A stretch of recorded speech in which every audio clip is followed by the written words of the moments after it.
그러니까 발전이냐 안전이냐의 문제예요. 안전을 중시할 거냐 발전을 중시할 거냐. 민생과 그리고 자본시장 쪽으로 간다는 얘기는 발전 쪽에 이제 방점을 둔다는 얘기로 저는 이해를 해요. 네. 그래서 패러다임을 나름대로 바꾸려고 하는데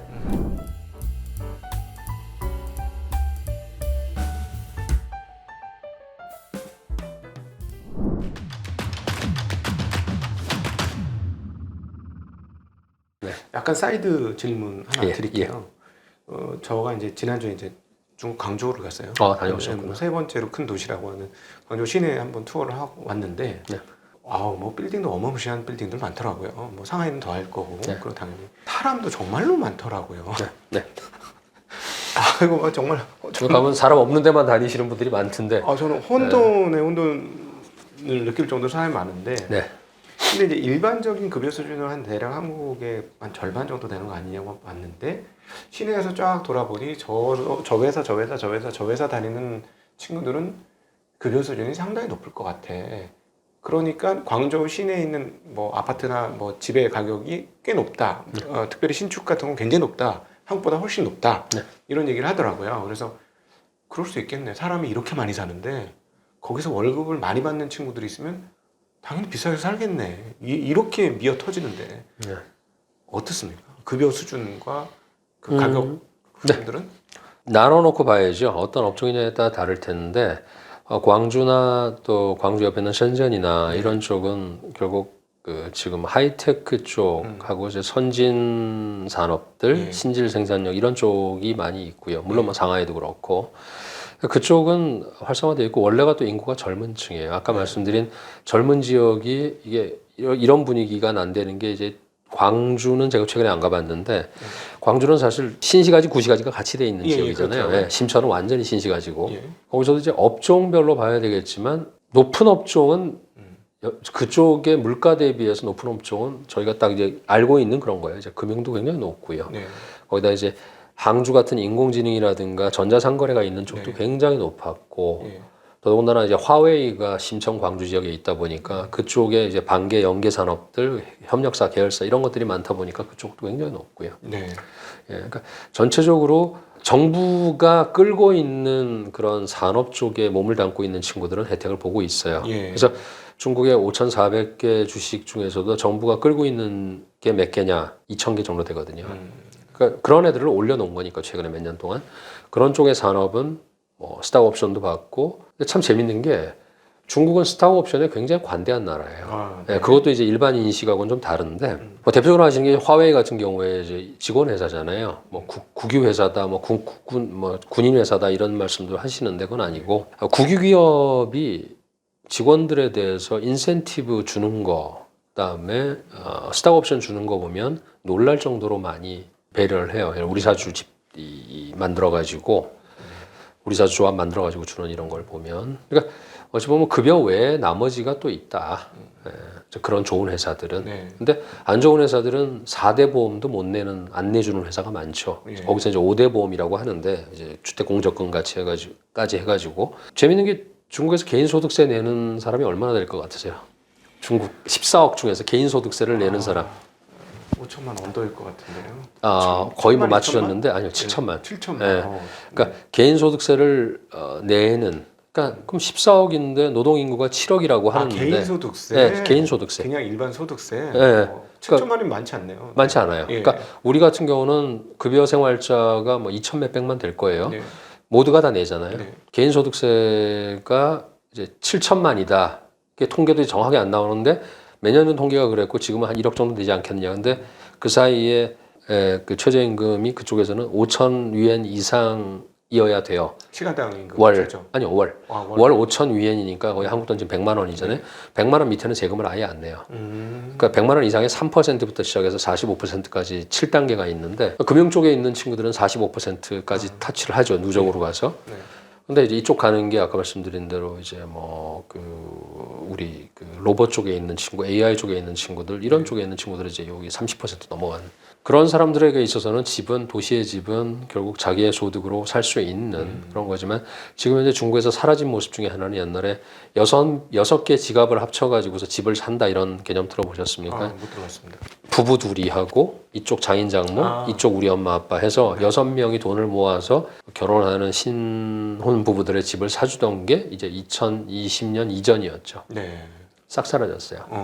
그러니까 지금은 어떤 얘기를 하냐면 집에 한 세 채 있고 뭐 그 약간 좀 그 돈이 있는 집 같은 경우는 대학을 졸업한 아이들이 왜 창업을 한다거나 제일 금기시되는 게 창업. 하지 마라. 너는 이제 우리 부모가 이제 가고 나면 다 잊게 될 거니까 그런 리스크 테이크하지 마라. 리스크하지 말고 그냥 갖고 있는 거 잘 그렇죠. 쓰면서 살아라. 그렇죠. 이제 소위 말해서 걔들은 이제 엄마 아빠부터 월급을 받는 그런, 그러니까 어찌 보면 이제 취포자가 되는 그런 분위기도 있죠. 특히 이제 일선 도시에서 오랫동안 뿌리 내리고 살았던 사람들 같은 경우 아까 말씀하신 대로 집이 몇 채씩 있으니까. 그러니까 원래 그 옛날 공산주의 사회니까 공짜로 집을 준 분방이죠. 게 공짜로 집을 준 게 있다면서요. 그렇죠. 그 분방 제도가 사실은 지금 현재 집에 중국 전체적으로 자가 보유 비율을 92%까지 만든 배경이에요. 그거는 8년에 상업용 부동산이 생기기 전에 정부가 그때는 뭐 공무원 아니면 자영업자 둘밖에 없었잖아요. 직업이라니까. 아니면 농민이죠. 그 딱 세 부류니까 공직에 있거나 공직도 여러 가지가 있죠. 직접 이제 국가 체제 내라고 하는 그 체제 내가 있고 체제 외라는 개념을 쓰는데 체제 외는 결국 공기업 뭐 이런 게 다 들어가겠죠. 그거는 이제 체제 내 가운데 있는 건데 내외 가운데 있는. 근데 이런 데 있어도 그래서 담배 인상공사 이런 데서도 집을 다 줬으니까 병원도 보내줬고 학교도 지어져서 애들 다 거기 다녔고 그런 것들이 이제 정책이 그만큼 무서운 게 해서 더 이상 분방 안 한다. 그 대신 현금으로 일부 보상을 하고 나머지는 임대료로 내줄게라고 했고 그 다음부터는 각자 도생이 시작이 된 게 98년이에요. 그리고 지금 현재 아까 말씀하신 부동산의 자산 가치가 지금 뭐 500조 RMB가 넘어가는 이런 분위기가 된 게 불과 30년 조금 안 됐죠, 그죠? 안 된 거죠. 아직 30년 안 됐어요. 시작한 게 그 시작이 그 30년 세월 동안에 만들어진 자산의 70% 중국인 전체의 자산 70%는 부동산 그래서 형성이 된 거고 그 전에는 그냥 국가에서 준 거니까 자산은 아니었고 내 거도 아니었죠. 개별 등기가 되면서부터는 내 거 개념이 됐고 아마 장애 초기에 가셔가지고 북경에 초기에 가셔서 투자하신 한국 분들, 일본 분들이 되게 많아요. 그때 뭐 아파트 값이 1억 정도 했던 걸로 알고 있어요. 1억 내외. 쌌죠. 그게 지금은 이제 1억짜리가 뭐 글쎄요 100억을 만든 사람도 있을 거고 50억이 된 사람도 있을 거고 그렇게 이제 시간은 변했는데 그 시간 사이에서 만들고자 했던 그 다음 스테이지로 가는 거는 조금 약간 혼돈의 상태가 지금. 정말 큰 틀로 보면 지금 중국이 WTO 체제의 세계화 편입을 한 이후에 어마무시한 성장으로 GDP 성장을 스탁 개념으로 부동산으로 환원시키면서 또 안에서 내부 저축률이 올라가면서 경제가 성장을 했는데 엄청난 시즌 2를 맞이하는 거네요.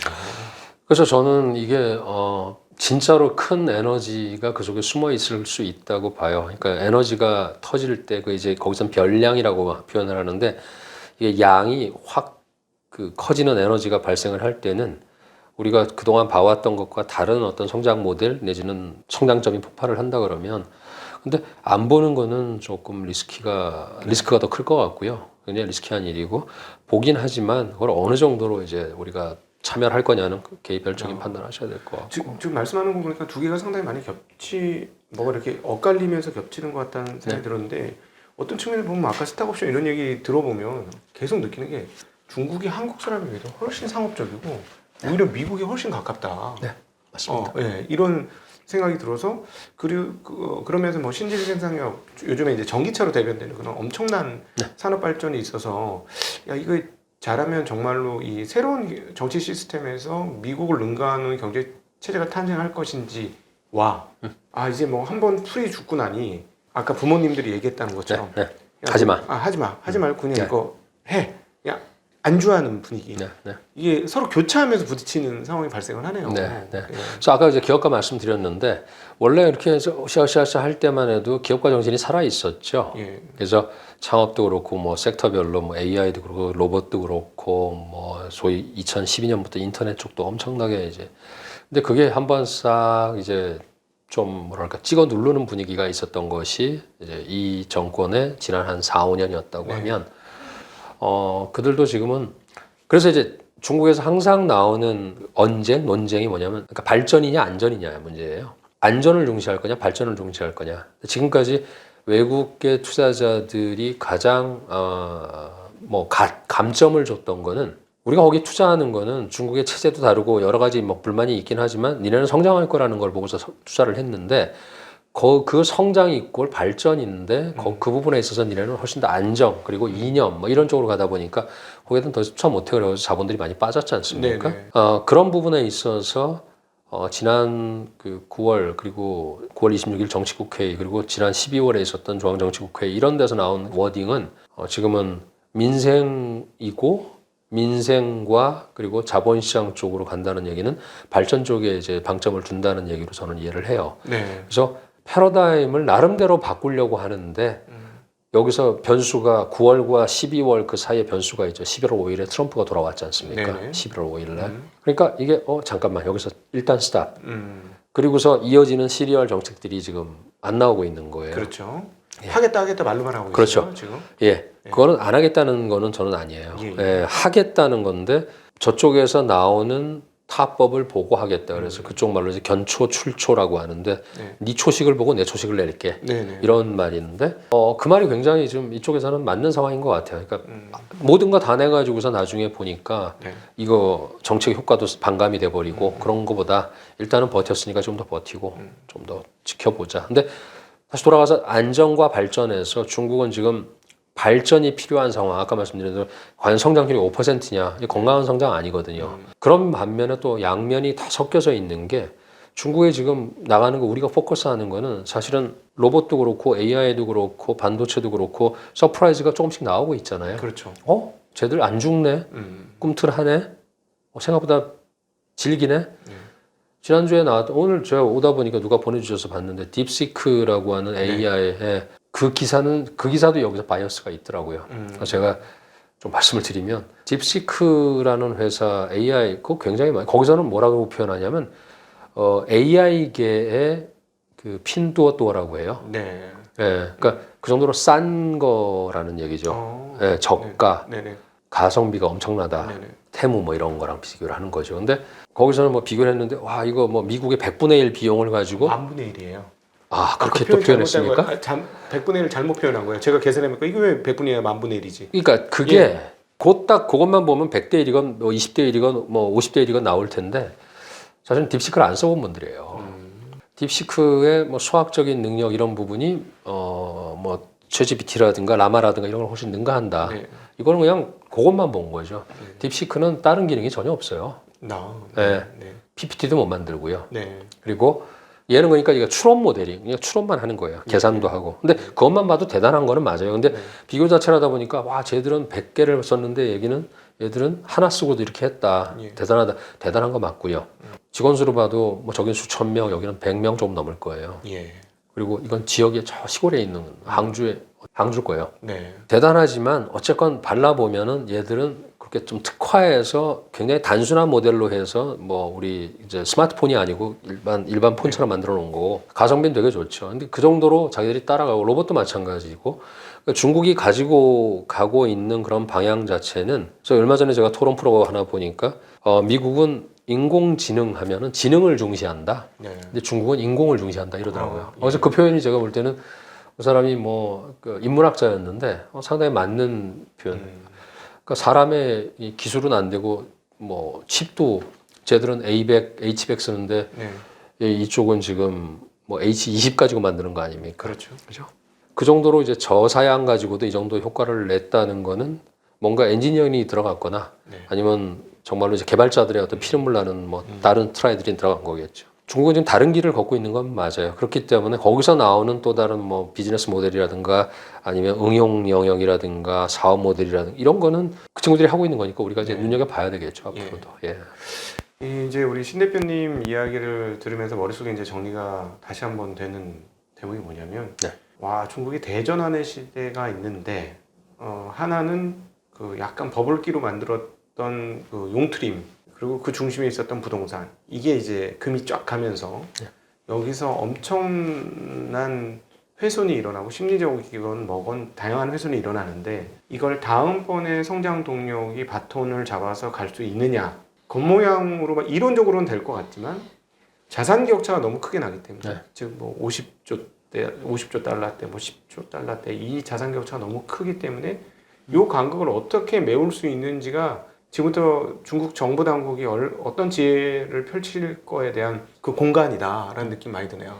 네. 어떻게 보십니까? 이 지금 작년 9월부터 시도했던 중국 정부가 자본시장으로서의 방향성을 돌리겠다고 하는 네.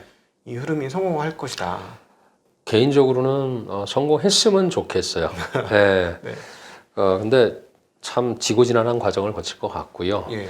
그런 반면에 또 어떤 문제가 복잡한 문제가 또 한번 그 실타래 하나 딱 빼면 다 풀리는 경우가 있듯이 중국도 지금 그런 거를 기대하고 또 만들어 가려고 할 텐데 제가 볼 때 자본시장 위주로 돌아가는 거는 자본시장을 떼어놓고 봤을 때 자본시장에서 하려고 하는 일이 뭐냐면 결국은 신질 생산력을 가져가는데 정부의 힘만으로 안 된다. 정부에서는 마중물은 집어넣어 줄 건데 이 큰 물은 시장으로부터 오는 거죠. 해외 투자자로부터 오는 거고. 그렇게 보면은 이게 딱 만나는 지역은 결국 자본시장, 특히 이제 네. 주식시장밖에 없죠. 네. 근데 그들이 가려고 하는 하이테크 영역, 미국의 어떤 압박과 속박으로부터 벗어나려고 하는 모든 영역들은 지금 자본시장에 다 걸려 있고 그 나라의 아까 말씀드린 5천만 개가 넘는 회사 중에서 원탑들은 여기 다 들어가 있어요. 화웨이만 빼고 나면. 네. 예, 근데 화웨이에 부품을 내고 협력을 해주는 회사들도 다 심천시장에 상장이 되어 있거든요. 예. 그래서 이제 화웨이 개념이라는 게 애플 개념처럼 들어가 있는 거죠. 즉 그런 식이라 그러면 방향은 확실히 정해진 것 같아요. 네. 그러니까 그들의 중국몽이라고 요즘은 안 쓰는데 그 말을 시진핑의 중국몽을 실현시키기 위한 수단이 신질 생산력이라 그러면 그 장소는 시작점은 자본시장이 될 것이기 때문에 그러면 뭘 하려고 하는 거냐면 신질 생산력을 가지고 있는 회사들이 예를 들어서 뭐 대략적으로 말씀드릴게요. 2,000개가 올라가 있다. 2,000개는 세져야 되잖아요. 그렇죠. 지금보다 커져야 되고 자본을 조달을 해야 되고 네. 그럼 얘들끼리 M&A가 일어날 거란 말이에요. 예. 예. 근데 그 M&A의 이합 집산의 장소가 A주 시장으로 딱 정해놨고 그래서 이제 작년에 M&A 6조 이런 것들을 만들었어요. 규정으로. 그게 이제 신국조에도 들어가 있는 내용이고 이런 것들이 실현이 되기 위한 장소와 그리고 방향은 딱 정해놨고 그럼 남은 거는 이제 시장에서 믿어줘야 되는 거죠. 예. 그 부분이 아직은 이제 그렇죠. 예, 그러니까 그게 아마 부장님 여쭤봐 주신 이 부분인데 예. 이것은 자기들이 인위적으로 만드는 것도 있겠지만 결국은 시간으로 증명을 해야 되는 부분일 텐데 지금은 트럼프라는 이제 엄청난 존재가 딱 나타나면서 일단 조금은 좀 시간을 더 미뤄야 되는 상황인 것 같고 판단할 때는 이쪽 시장에서 벌어지고 있는 일들은 올릴 거 올렸고 지네들끼리 이합 집산하는데 국유기업들도 주력 사업 빼놓고는 다 매각하라는 거거든요. 네. 이제 국진 민태가 아니고 갈 길을 가. 너는 유틸러티와 이제 국가의 허리 역할을 하는 거는 이런 국유기업들이 하겠지만 주업만 해. 그 대신 부업 부분에서 예를 들어서 인공지능도 모르면서 인공지능에 조금 집어넣었던 애들 다 빠져. 그리고 일로 몰아 이런 거니까 그 일이 자본시장에서 일어날 거기 때문에 자본시장을 갖다 돈으로 끌어올린다는 건 불가능하기 때문에 네. 그리고 이게 올라갈 이유를 만들어줘야 되는데 그게 일단 기술로는 증명이 조금씩 돼가고 있는 것 같고 그리고 필요성도 이게 더 확실히 보이기 시작한 것 같고 그러다 보니까 미국도 이거 아닌가 봐 이게 좀 달라지는 것 같아 얘들 좀 어떻게 해야 되지? 그러니까 이제 지난번에도 뭐 진화 러먼드 같은 경우도 중국을 갖다 완전히 막는 건 어렵다. 그 대신 우리가 더 빨리 가야 된다 뭐 이런 얘기도 하더라고요.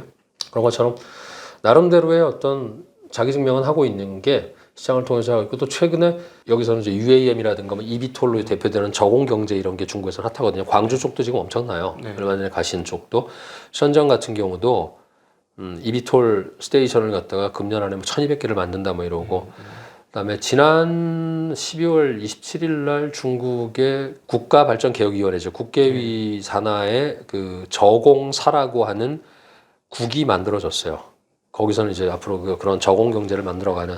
근데 그것도 자본시장에 지금 올라가 있는 그 항공사 위주 군수 산업들이 많이 거기 참여를 하고 있는데 그런 그 군수 업종 외에 지금 이항 같은 그런 회사들이 뭐 미국에 상장되어 있긴 하지만 어쨌건 사업은 중국에서 제일 막 크게 하잖아요. 네.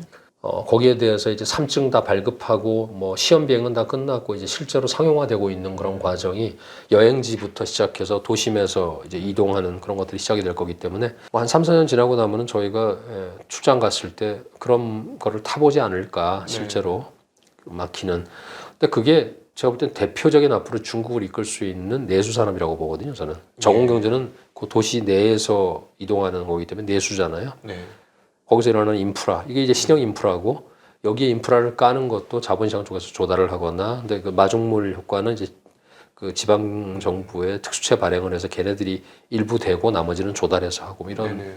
자본시장의 스토리는 이제 시작인 것 같아요. 네. 예. 개인적으로 저는 미국의 압박은 자본의 힘으로 깰 수 있을 것 같아요. 미국이 어떤 식으로 압박하든 네. 자본시장이 활성화되고 자본시장에 힘이 있으면 물리 뚫고 나갈 것 같거든요. 네. 근데 하나 걱정인 게 소위 말하는 공동부유로 대표되는 자본의 힘을 어디까지 허용할 것인가. 중국 당국이. 네. 지난번처럼 사실 뭐 중국 사람들 보니까 이 알리바바는 되게 싫어하더라고요. 중국에 사시는 분들은 그래요. 야 이거는 뭐 그냥 약간 기생 느낌이지 뭐 이런 생각이 많더라고요. 그러다 보니까 그러니까 자본이 힘을 가져서 마치 지난번에 마윈이 뭔가 상징적으로 보여준 것처럼 자본의 힘이 국가를 제어할 수 있는 상황까지 가는 건 과연 미국이 대표적인 거지 않습니까? 예, 여기는 이제 오히려 민간한테 국가가 딸려 들어가는 정도 수준이니까요. 뭐 우주선이나 이런 것도 네.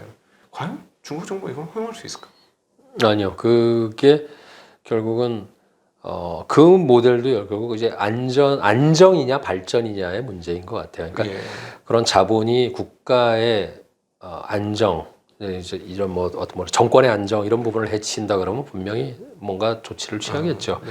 그렇기 때문에 우리 시각으로 봐도 불편할 때가 있죠. 우리도 네, 이제 뭐 소위 말하는 재벌 뭐 이런 시각이 있듯이 그쪽에서는 조금 더 그런 어떤 톨러런스가 낮기는 해요. 네. 그렇기 때문에 상대적으로 조심해야 될 필요는 있겠지만 하지만 이제 조금은 그래도 긍정적인 변화가 사실은 민간 기업이 헌법에도 이제 되어 있고 그리고 그쪽에 이제 회사법이라든가 상법에서 다 그런 민영 기업을 보호하게끔은 되어 있어요. 네네.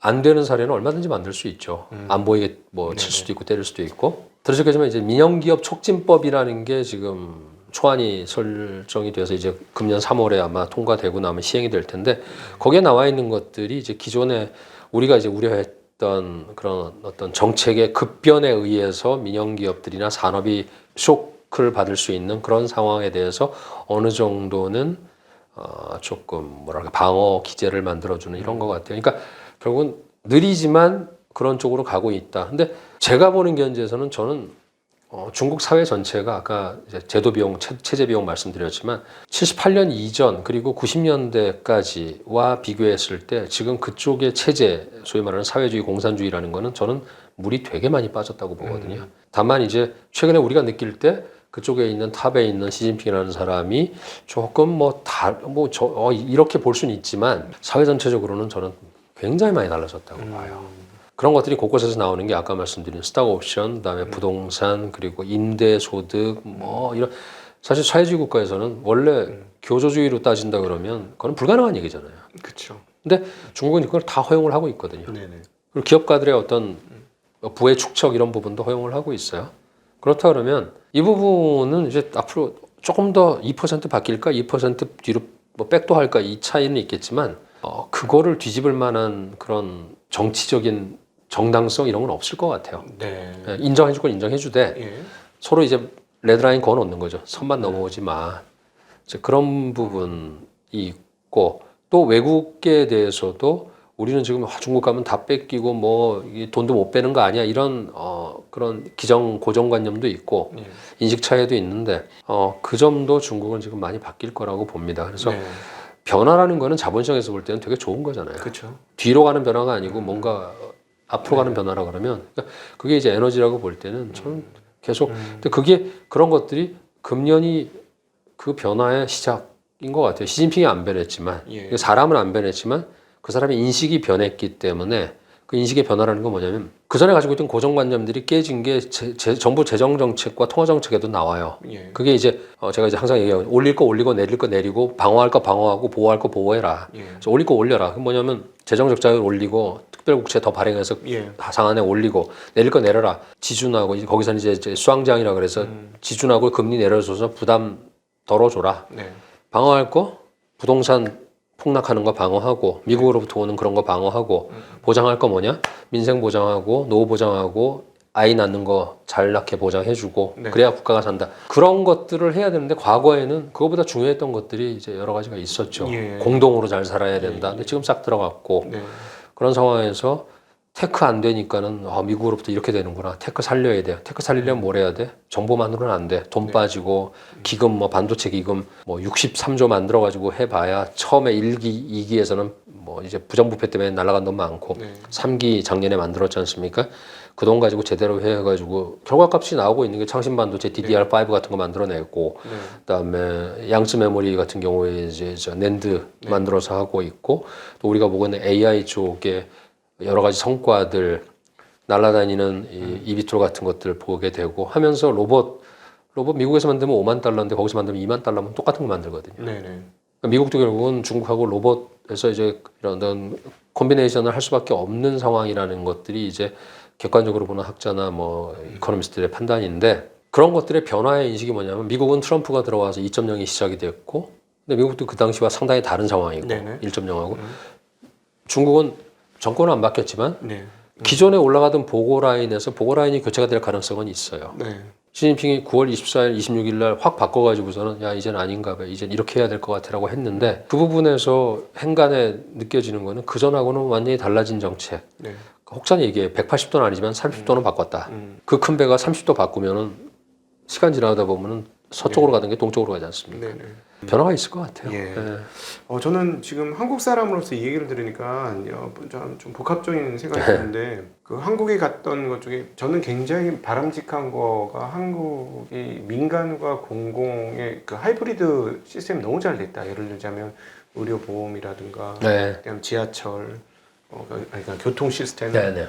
상하수도라든가 뭐 이런 그 공공 시스템은 국가가 딱 잡아서 지출을 하면서 이렇게 끌고 가는 거고 네. 반면에 이제 민간 기업들은 민간 기업 알아서 하게 네. 하는 건데 중국이 이거를 잘 잡으면 이거 정말 무서워지겠네라는 생각과 더불어서 오히려 스탁옵션의 이런 자본에 대한 개념이 더 미국을 닮아가고 있는 흐름과 실질적으로 중국 인민들은 그런 생각이 강하다는 측면에서 보면 네.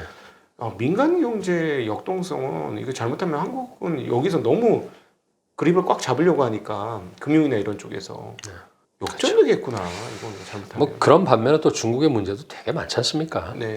여러 가지 되게 많고 여전히 뭐 부정부패가 뭐 누가 부정부패 뭐 핵인지 모르겠지만 어쨌건 각 산업별로 여러 가지 문제도 있고 네. 또 뭐 거기도 양극화 문제는 되게 심하죠. 네. 해결해야 될 문제가 되게 많지만 제가 항상 주장하는 게 중국에 100개 문제가 있을 수 있지만 해결할 수 있는 솔루션은 101개가 있다. 네. 그리고 그 101개 중에 한 개가 어느 정도의 효과를 발휘냐에 따라서 문제가 나중에는 문제 해결의 과정에서 기회가 될 수도 있는 거지 않습니까? 네. 그러니까 일방적인 그런 중국에 대한 이게 전면 부정 이것도 문제고 네. 전면 긍정도 문제고 근데 제가 볼 땐 여기서 뭐 조심스러운 말씀입니다만 하여튼 혐중 아니면 친중이냐 예. 아니죠. 그러니까 예. 중간에도 있는 거고 중간지대가. 그래서 이제 양쪽을 다 왔다 갔다 하면서 보는 입장에서는 지난 4년은 정말 힘들었던 것 같아요. 중국 정부 예. 입장이나 중국 사람들. 저도 코로나 때 거기서 200일을 200끼를 집에서 먹었거든요. 이제 아파트 안에서 200끼를 이제 집사람하고 아이 막내가 이제 고3이었을 때인데 고3이 학교를 못 가니까 굉장히 뭐 고통스럽더라고요. 애도 그렇고. 예. 그 과정을 겪으면서는 이게 정말로 엄청난 체제 비용을 우리가 몸으로 때우고 있구나 이런 생각도 했었고 저뿐이 아니었을 거예요. 상해 막혔던 2,600만 원 다 그랬을 텐데 네. 끝나고 나서도 그 후유증이 지금까지 남아있죠. 스카 이펙트가 분명히 있는데 네. 이게 이제 부동산으로 녹아 들어가 있는 거고 기업가들의 어떤 이 리액션에도 반영이 돼서 싫어 나 갈래 뭐 이렇게 되는 근데 그런 것들의 치유의 과정이 있다 그러면 저 나라가 뭐 이런 말씀 드려도 되는지 모르는데 뭐 수천 년 역사 동안에 그 왕조는 24번이 바뀌었지만 그래도 중국은 아직 남아 있지 않습니까? 네네. 그처럼 이제 민중들이 정부와 결을 달리해서 따라가려고 하는 이게 이제 민초들의 핵심적인 어떤 생명력이라 그러면 저축률로도 나타날 수 있는 거고 또는 저축해서 빼가지고서 다른 뭐 투자를 할 때도 저희가 작년 9월, 10월 8일까지 봤지만 그 돈의 힘은 정말로 할 거 없을 때는 그냥 쟁겨두지만 할 거 있을 때는 또 빠져나오는. 왜냐 지금 상황은 그렇게 급하게 가서 한 달, 두 달 이어졌다 그러면 지금 어떤 모습이었을까 하면 그게 더 겁나죠. 그렇죠, 그렇죠. 예. 오히려 거기서 숨고르기를 하는 게 장기적으로는 네. 맞습니다. 그러면서 이제 옥석 가리고 빠질 거 빠지고 그때는 아무거나 다 올라갔던 그렇죠. 시절이라 그러면 시장이 아까 말씀한 지수가 뭐 50% 올라가는 그런 네. 시장이 세상에 어디 있겠습니까?